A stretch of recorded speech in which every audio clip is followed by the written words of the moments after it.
if you're paying attention and you know some literary thing like the Gothic element, it's all over the place here. I mean, you really can't. There's so many. All right, let's start with a few of the Gothic elements. Now, what is a Gothic element?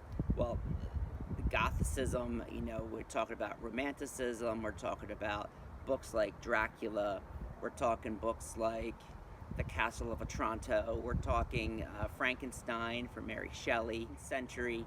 Then, of course, we have Edgar Allan Poe in America. And, of course, the Southern Gothic is a whole other lecture. But Tennessee Williams, writing in New Orleans, is a Southern writer.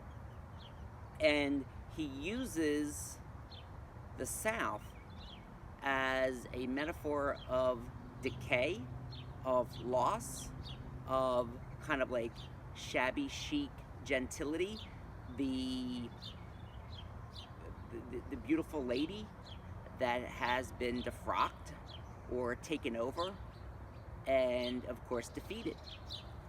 And New Orleans, as I've read, is one of the most haunted cities in America. With the graveyard. Of course, about Hurricane Katrina and the poverty. But so New Orleans here takes on a character of its own when she arrives to Elysian Fields. And of course, Elysian Fields is where the honored dead go. So he's not just, let me just make this up. No, there's a place called Elysian Fields. There is a streetcar named Desire. There's a streetcar called Cemeteries. So he's using the actual names of places in New Orleans for his own symbolic means. Okay, means to an end. All right, so Desire leads to the cemetery, which leads to Elysian Fields, the place where the honored dead go in mythology. All right, so already we have the Gothic element of cemetery, Elysian Fields. And then she sees her sister, Stella, and she says, I can't believe you live in such a place. It's horrible. Only Edgar Allan Poe could do justice to this place. And Blanche is an English teacher. She's well-spoken. She's well-read. She's, educated. She's intelligent. She's sophisticated. She's cultured. And she's living with people who are not, right?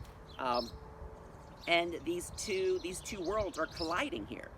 And her superintendent at the school, his name was Mr. Graves, all right? He could have named him anything, Mr. Smith, Mr. Jones. No, Mr. Graves, all right? So again, another Gothic element here of death. We have so many. We have the Mexican woman selling flowers for the dead. She can't escape this prison of the apartment, and she could have saved herself by getting out before Stanley raped her, but she sees the flowers for the dead, the woman's, and she is reminded of her husband, and she can't leave. She can't move. She cries out, and the police come, and she seals everything up, and she could have escaped then too, but she doesn't, right?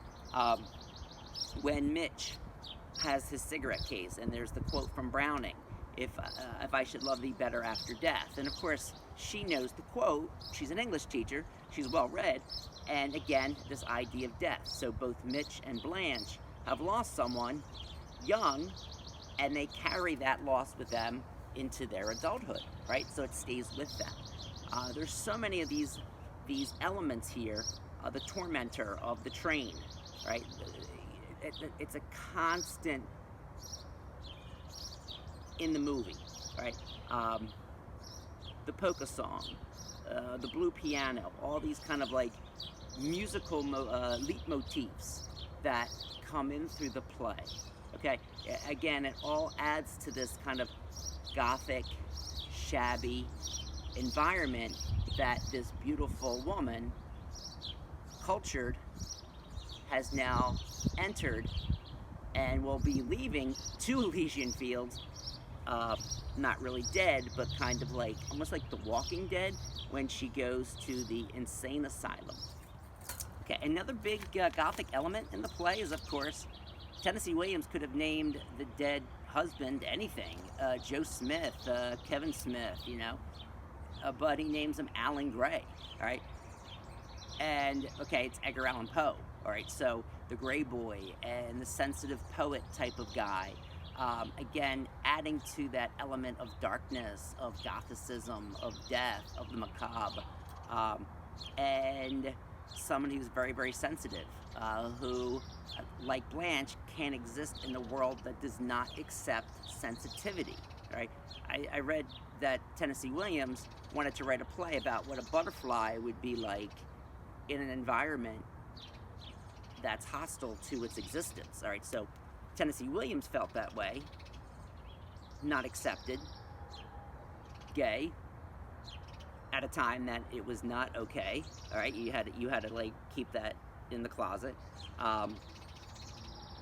And Blanche, sensitive, totally crushed by society.